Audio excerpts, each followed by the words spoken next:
নামদাং নৈলৈ নামিছে ভয়ংকৰ ভাবুকি। এফালৰ পৰা মৰিছে মাছ, গেলিছে উদ্ভিদ।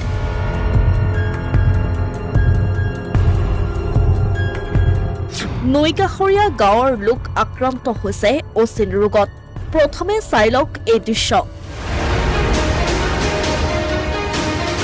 তৰপে তৰপে তেল ভাহি আহিছে নামদাঙৰ বুকুৰে।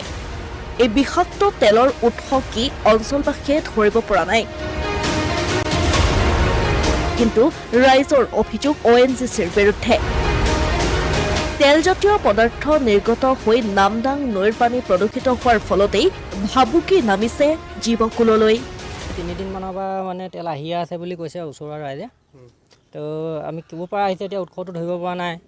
এতিয়া কথাটো হ'ল কি জীৱকুল আৰু মাছৰ বিভিন্ন মানে বহুত ইয়াত মানে অত্যাচাৰ দেখা গৈছে। মাছবিলাক মানে হয়তো কণা হৈ গৈছে, চৰাই চিৰিকটি আহি খাইছে। ৰিগৰ আহিব পাৰে। নাজিৰাৰ গেলেকী অঞ্চলৰ মাজেৰে পাৰ হৈ যোৱা নামদাং নৈৰ পানী ক্ৰমাৎ প্ৰদূষিত হোৱাত চাঞ্চল্যৰ সৃষ্টি হৈছে। নৈপৰীয়া ৰাইজৰ মাজত দেখা দিছে অচিন ৰোগে।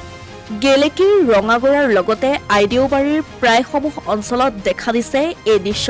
জীৱ-জন্তুৰ লগতে মাছ কাছৰ উপৰিও নৈপৰীয়া ৰাইজৰ প্ৰতি আহিছে ভাবুকি। ভয়ংকৰ ৰূপেই নাই। কি হৈছে তাকে কি চৰকাৰ এখন কৈছে যে চব দি আছোঁ, চব খাই আছে, চব দি দিলোঁ, এইটো একো আমি মানি নলওঁ। কিন্তু আমাক মুঠতে ভাল বস্তু লাগে, নদীখন পৰিষ্কাৰ হ'ব লাগে, মানুহখিনি জীয়াই থাকিব লাগে, বছ ইমানে কথা। আমাক বেলেগ ভাবুকি আমুক দিম তামুক দিম কৈ থাকিলে কি হ'ব? এতিয়া নদীখনৰ পানীয়ে খাওঁ যেনিবা, গাও ধুওঁ আমি, এতিয়া ধুব নোৱাৰে, বিষাক্ত।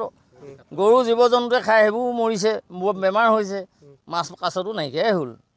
গতিকে অকণমান বিজ্ঞানী এইখন বৈজ্ঞানিক যুগত যাতে অকণমান ভাল চিন্তা এটা কৰে।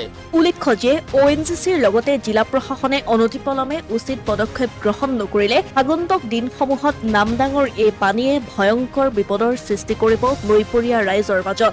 আগন্তুক দিনত নৈপৰীয়া ৰাইজৰ বিপদ নিশ্চিত।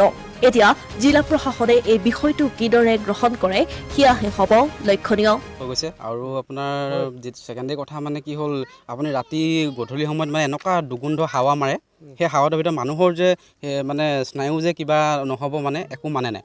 আৰু মাছবোৰ এনেকুৱা বেয়া লাগিছে, একদম মৰি মানে উপঙি হেৰি হৈ গৈছে, ঘাঁহবোৰ লগতে গেলি গৈছে। সেইকাৰণে মানে কি জীৱকুলৰ কাৰণেও মানে এটা প্ৰত্যাহ্বানৰ সৃষ্টি হৈছে। সেইকাৰণে আপোনালোকে ক'ত কি হৈছে, কেনেধৰণে বস্তুটোৰ উৎপত্তি হৈছে, ইয়াক মানে উচিত তদন্ত কৰি আপোনালোকে যাতে নিৰাময় কৰে। Asomiya Pratidin digital desk.